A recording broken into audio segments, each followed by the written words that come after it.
Hello, today I am going to tell you why we really get fat. So stay tuned.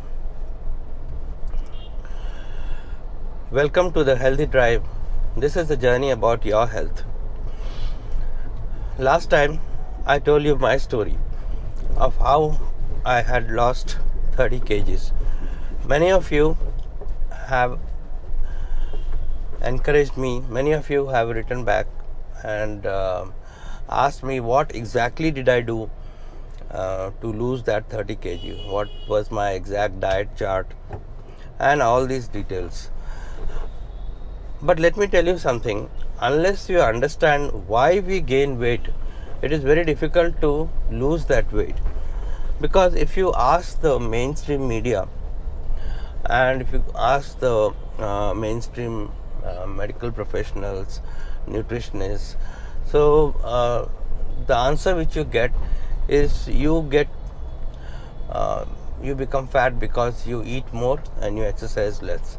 Even the WHO website says that it is an energy imbalance, and you eat more calories and you burn less calories, and that is why you become fat.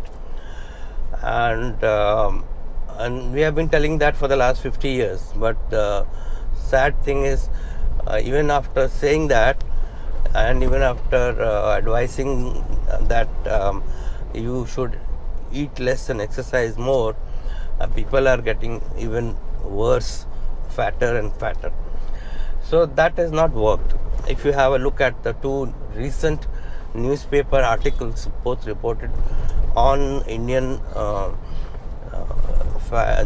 the state of Indian obesity, reported by BBC, that the survey which is known as NFHS-5, National Family Health Survey, done in 2018, and they have shown that Indians are becoming fatter, and it's not good.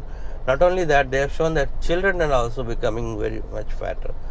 So and this is a huge amount, because almost 24% of the men are fatter according to this survey, and 23% of the women.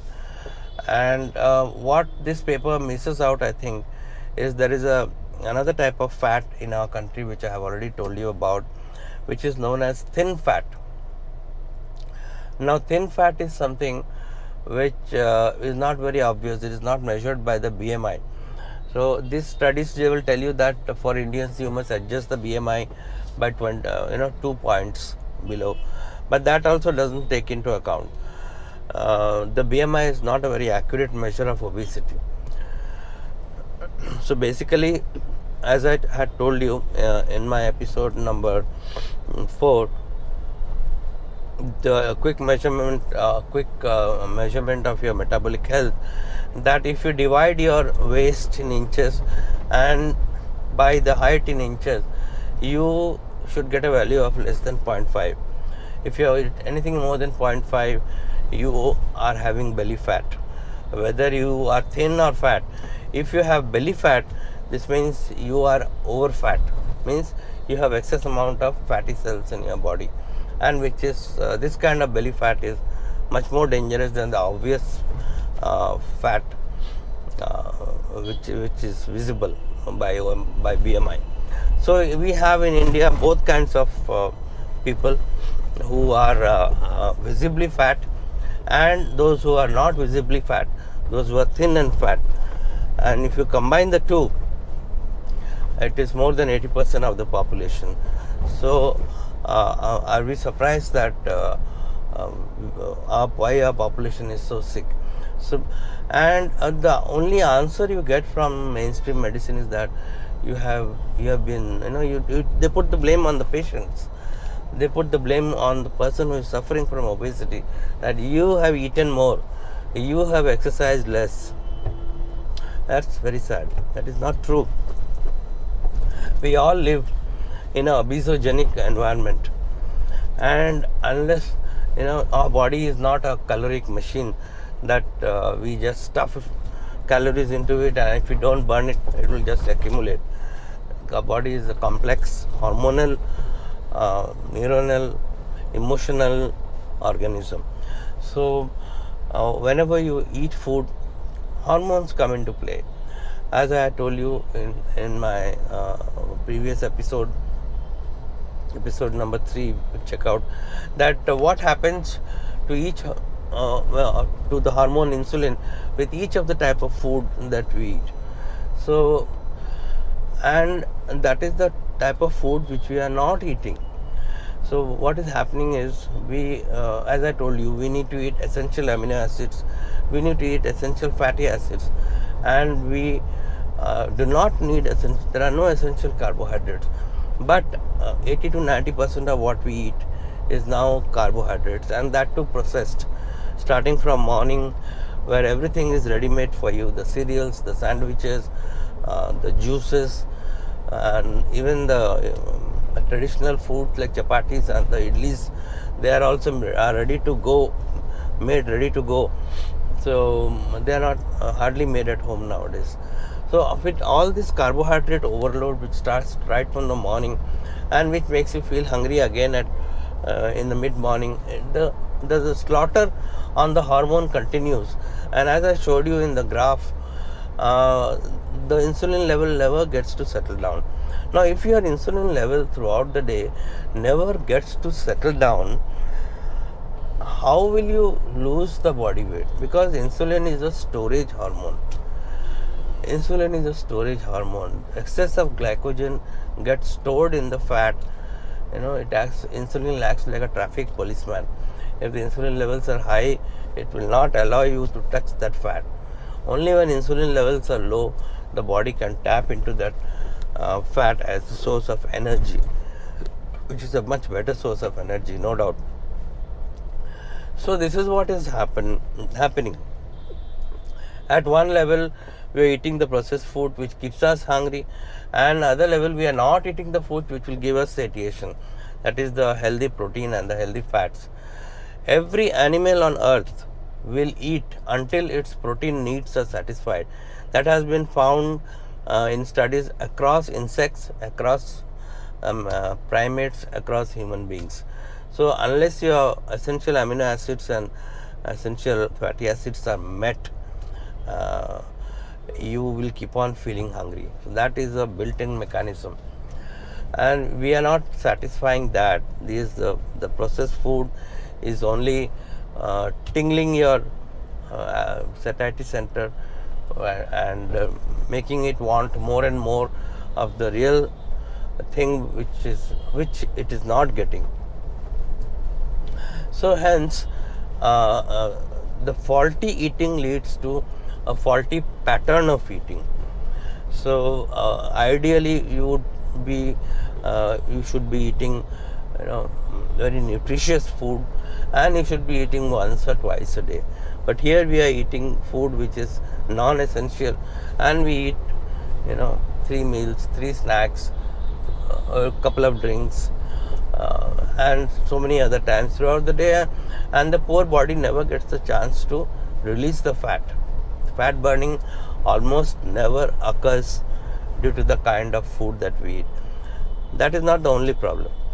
The other big problem is the very fact that you have accumulated fat in your body, in your belly or otherwise. That means your body is in a state of inflammation. That means it's on fire. So if your body is in a state of fire, no matter how much exercise you do, it's not going to benefit. Not only it is not going to benefit, it will cause more harm. Imagine trying to push the fire. Fire will become larger. So an apparently healthy person who already has some inflamed fat cells in the body, so maybe has a small pot belly, which he has been told he must vigorously exercise and get rid of. So he may just drop dead.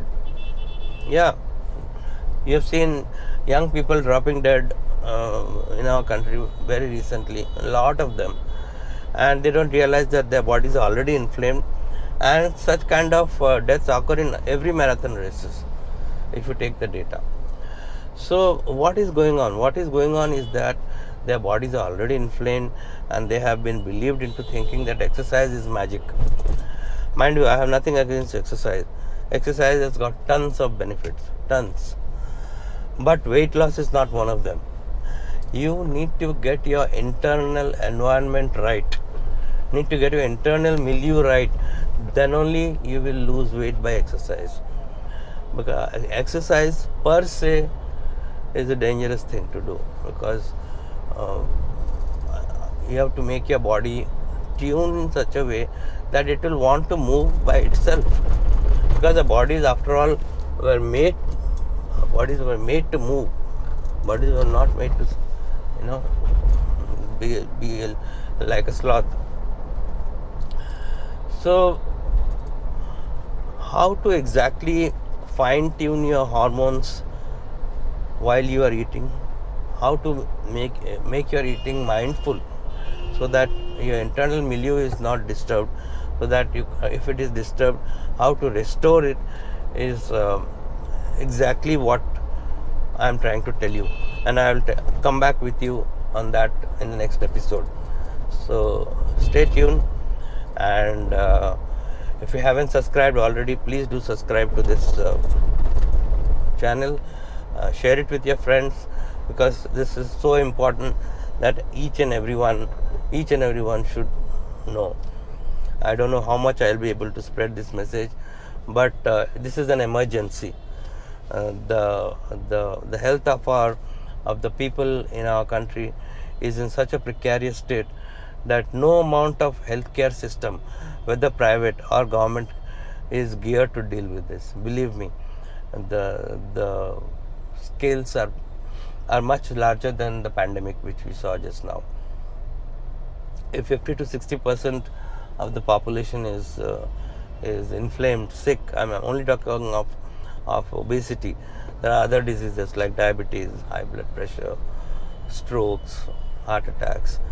What is going on? It is a disaster waiting to happen. So the quicker the message goes through, the better that there is some hope, if enough people realize. It is possible to live a life healthy and free of these diseases. I always say it is. So stay with me and on this journey, and I'll tell you how. Meanwhile, I'll see you in the next one. Ta-da.